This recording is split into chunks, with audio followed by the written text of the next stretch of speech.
Hi dear students, मैं DK sir आप लोगों का मेरे यूट्यूब चैनल में आने के बहुत बहुत स्वागत है। तो मॉडल ऑक्सिलरीज के इस श्रृंखला में मैं आज आप लोगों के लिए मस्ट का प्रयोग लेकर आया हूं, यूज ऑफ मस्ट। और आशा करता हूं कि इसके पहले जो मेरे पिछले वीडियोस आपको डाले यूट्यूब पे आपने देखा होगा, अच्छा लगा होगा और समझ में आया होगा। तो बस मेरे वीडियोस को आप देखते रहिए, लाइक करते रहिए और जिस भी टॉपिक पे आपको वीडियो चाहिए पढ़ना हो कमेंट बॉक्स में कमेंट करके बताएं, मैं उसको वीडियो बनाऊंगा और आप लोगों को पढ़ाऊंगा। तो इस तरह से इस मॉडल ऑक्सिलरी के श्रृंखला में आज मैं मस्ट लेकर के आया हूं। तो मैं सबसे पहले बता दूं कि मस्ट का हिंदी में अर्थ क्या होता है। तो आप मस्ट का हिंदी में अर्थ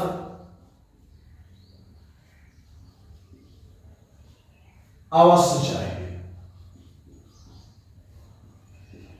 अवश्य चाहिए होता है। यानी जब किसी वाक्य में आवश्यकता प्रकट हो और साथ साथ चाहिए, तो समझिए वहां पर हम किसका प्रयोग करेंगे, मस्ट का प्रयोग करेंगे। वैसे चाहिए का तो शुड भी होता है, जो ऑलरेडी मैं शुड को पढ़ा चुका हूं, तो उसके भी कुछ कंडीशन थे, उस माध्यम से उसको लगाएंगे, शुड का प्रयोग करेंगे।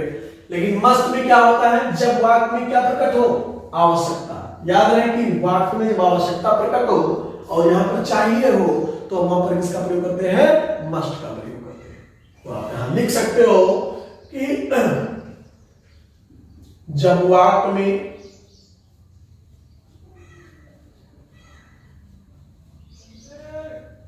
आवश्यकता का भाव प्रकट हो तो चाहिए के अर्थ में मस्ट का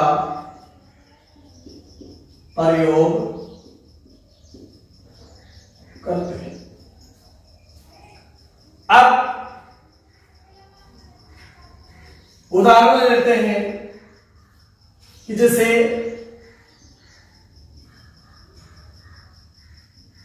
हमें अवश्य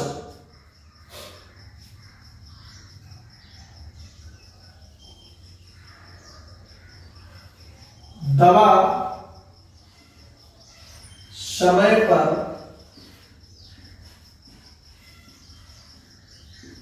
लेना चाहिए। देखिए चाहिए आ गया, लेकिन यहां पर आवश्यकता प्रकट हो रहा है। देखिए अवश्य दवा लेना चाहिए समय पर, तो इस वाक्य में आवश्यकता का भाव प्रकट हो रहा है। तो ऐसे वाक्यों का जो है ट्रांसलेशन बनाते समय किसका प्रयोग करेंगे, मस्ट का प्रयोग करेंगे। तो इसका ऑर्डर हो जाएगा लिखने का, आप सब्जेक्ट लिखेंगे, उसके तुरंत बाद मस्ट प्लस वर्ब का फर्स्ट फॉर्म और प्लस ऑब्जेक्ट, इस ऑर्डर से लिख सकते हो। सब्जेक्ट क्या है, दवा किसे लेना चाहिए, हमें। बी, बी के तुरंत बाद मस्ट, फिर वर्ब का फर्स्ट फॉर्म लेना, टेक। क्या लेना है, ऑब्जेक्ट दवा, टेक मेडिसिन। कब लेना है, समय पर, इन टाइम। बन गया। यही वाक्य आपका आ जाए, उसे अवश्य विद्यालय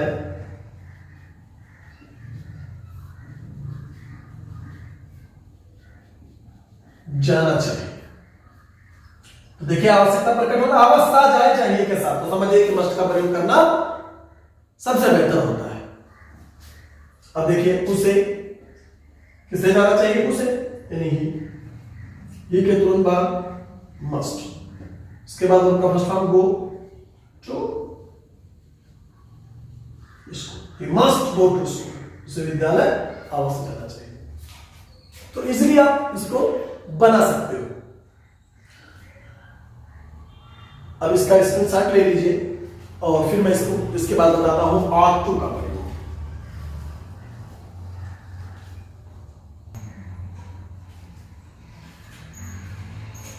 चलिए देखते हैं ऑट टू का प्रयोग कहां करते हैं। तो सेम जैसे मस्ट का हिंदी में अर्थ चाहिए होता है, वैसे ही आर्ट का भी हिंदी में अर्थ चाहिए होता है। इतना याद रखिएगा कि ought का हिंदी में अर्थ चाहिए होता है। लेकिन कहां हम ought का प्रयोग करेंगे? जैसे मैंने बताया था कि शुड भी चाहिए, मस्ट भी चाहिए और ought भी चाहिए। तो शुड का प्रयोग ought चाहिए कैसे मैंने बताया था, कंडीशन था कि जब आप में सलाह या कर्तव्य का भाव प्रकट हो तो चाहिए के अर्थ में शुड का प्रयोग करेंगे। जब वाक्य में आवश्यकता का भाव प्रकट हो तो चाहिए के अर्थ में मस्ट का प्रयोग करेंगे। वैसे कुछ कंडीशन ought के साथ है। तो इसमें क्या होता है कि जब वाक्य में नैतिक कर्तव्य यानी मोरल ऑब्लिगेशन है ना का भाव प्रकट हो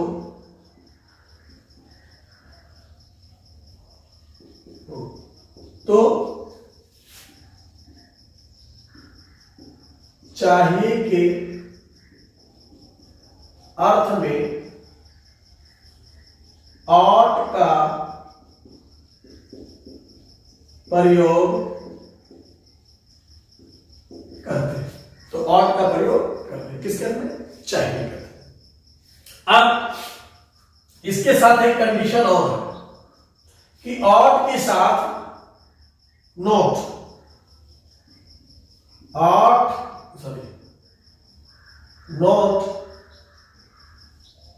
ought के साथ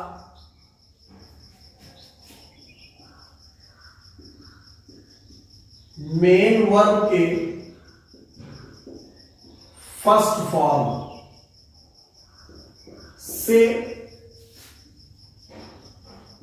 पहले टू लगाना अनिवार्य है। इतना याद रखें, टू लगाना अनिवार्य है।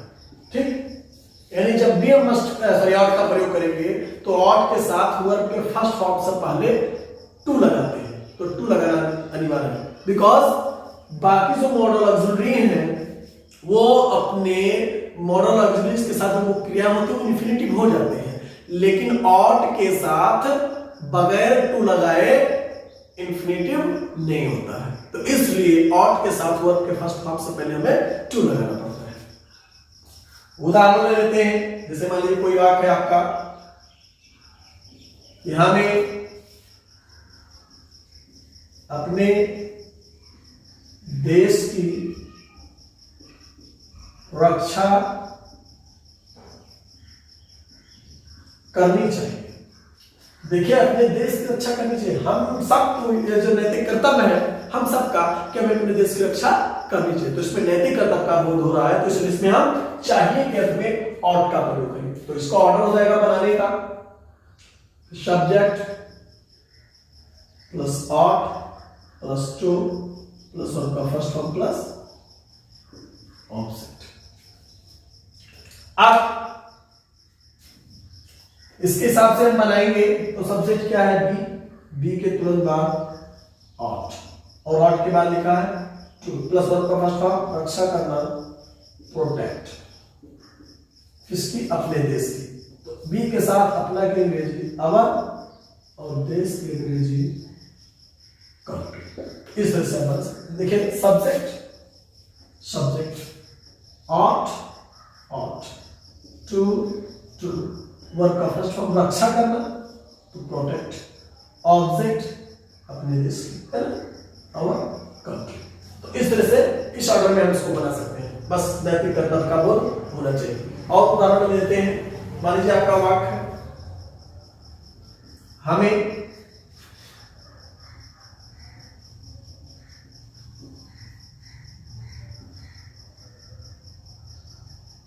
अपने देश के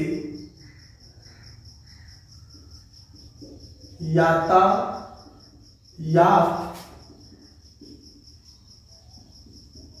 नियमों का पालन करना चाहिए। देखिए जो यातायात नियम है हम सब नागरिक का एक कर्तव्य है, नैतिक कर्तव्य है कि उसका जो नियम है उस यातायात नियमों का हमें क्या करना चाहिए, पालन करना चाहिए। तो इसमें भी नैतिक कर्तव्य है। इस ऑर्डर में बनाते हैं सब्जेक्ट बी के तुरंत बाद ऑट, देखिएगा +2, फिर है वर्ब का फर्स्ट फॉर्म पालन करना। तो पालन करना की अंग्रेजी अबाइड होता है, और अबाइड के बाद हमेशा याद रखिएगा कि प्रीपोजिशन बाई का प्रयोग होता है, इतना याद रखिएगा। अबाइड बाई रख लीजिए, का पालन करना, का पालन करना, अबाइड बाई का पालन करना, है ना।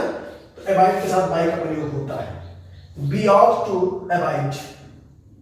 अब क्या कर रहा है ऑब्जेक्ट, अपने देश के यातायात नियमों का। तो abide by the rules,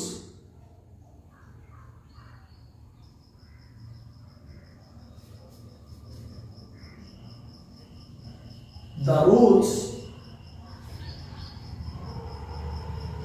of traffic, the rules of traffic, अपने देश के। तो अब यहां लिख सकते हो ऑफ आवर कंट्री, फिर लिख सकते हो ऑफ आवर कंट्री, यानी we are to abide the rules of traffic of our country. इस तरह से भी लिख सकते हो, और आप चाहो तो यातायात नियमों को एक साथ ऐसे भी लिख सकते हो इस तरह से। जैसे देख लीजिए, be ought to abide by the traffic rules, the traffic rules of our country. अब यह और बेहतर लग रहा है कि उसमें दो ऑफ का प्रयोग हो जा रहा था, अच्छा नहीं लग रहा था ना, बेहतर था, अच्छा नहीं लग रहा था, लेकिन आप इस तरह से लिख सकते हो we ought to abide by the traffic rules of our country. तो इसमें नैतिकता का भाव प्रकट हो रहा है, इसलिए इसमें हमने क्या किया है, ऑट का प्रयोग किया है चाहिए के अर्थ में। और ऑट के साथ देखिएगा वर्ब के फर्स्ट फॉर्म से पहले टू लगाना अनिवार्य है, वर्ब के फर्स्ट फॉर्म से पहले टू लगाना अनिवार्य है। तो आपका इस तरह से ये जो है आर्ट का भी जो है ट्रांसलेशन बनाना समाप्त हुआ, और आपको इसके मस्ट भी बताया और भी बताया। तो बस आशा करता हूं कि आपको वीडियो पसंद आया होगा और समझ में भी आया होगा, अच्छा लगा होगा।